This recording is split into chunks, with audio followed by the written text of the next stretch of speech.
A incidência global de hipertensão arterial entre crianças e adolescentes até os 19 anos dobrou nos últimos 20 anos, passando de 3% para 6%. Hoje, cerca de 114 milhões de jovens convivem com pressão alta no mundo.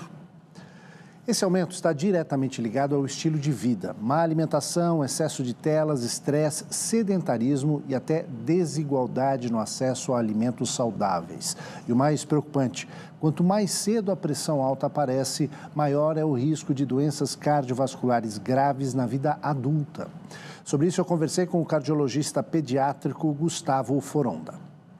Hoje a situação dos jovens, principalmente das crianças e os adolescentes, está preocupando muito em relação a uma subida muito grande dos índices de hipertensão arterial nessa faixa etária.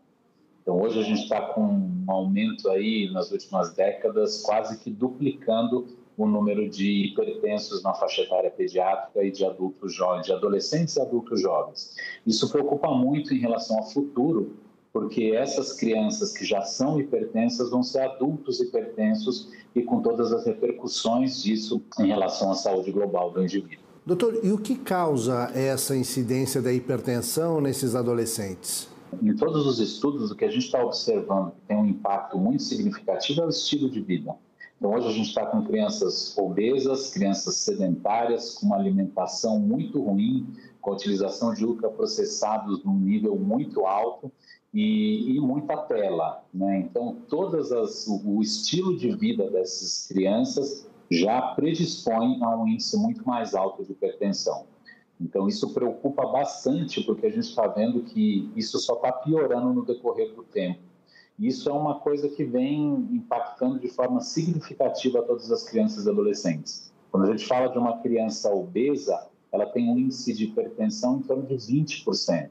Enquanto a gente vai ter a hipertensão essencial em algumas crianças ou secundária a alguma outra patologia, quando uma criança não é obesa, ela tem um índice de 3% a 4%.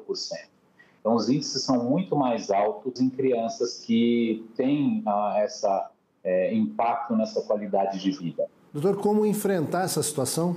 A gente tem que trabalhar muito com a família, porque a criança é muito um reflexo do que é feito em casa.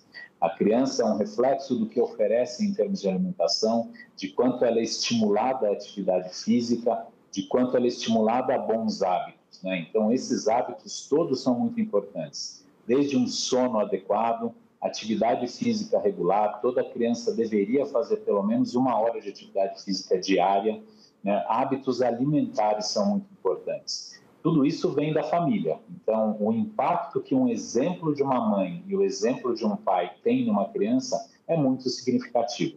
E hoje a gente vê cada vez menos, as pessoas estão terceirizando esse cuidado e elas mesmas não se cuidam. Então, se a gente conseguir trabalhar a família e a família entender a importância de tratar bem dos seus filhos, isso vai ter um impacto na saúde deles hoje e vai ter um impacto muito grande na saúde deles na fase dos adultos. E, consequentemente, diminuindo mortalidade, diminuindo o risco cardiovascular, diminuindo síndrome metabólica, diminuindo todas as repercussões de uma hipertensão que vem desde a infância. Além do esforço da família, políticas públicas também são necessárias e urgentes, né? Sem dúvida nenhuma. A gente fala muito do ponto de vista individual de família, mas se a gente tiver um trabalho sistêmico bem feito, a gente consegue chegar em cada família de uma maneira mais adequada.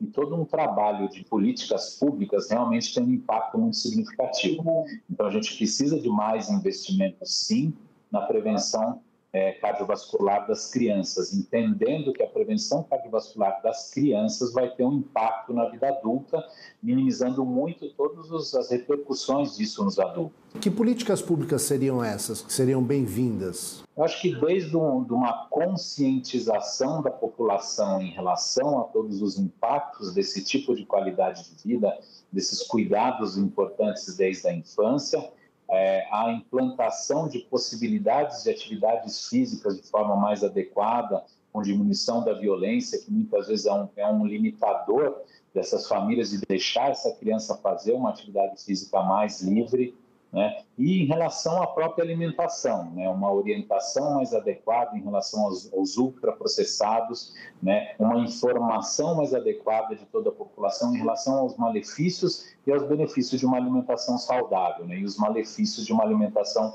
exageradamente com ultraprocessados, que muitas vezes é muito mais fácil para a família oferecer para essa criança. Então, acho que um trabalho em todas as bases é muito importante. Finalmente, doutor, o diagnóstico precoce numa situação como essa se torna muito importante.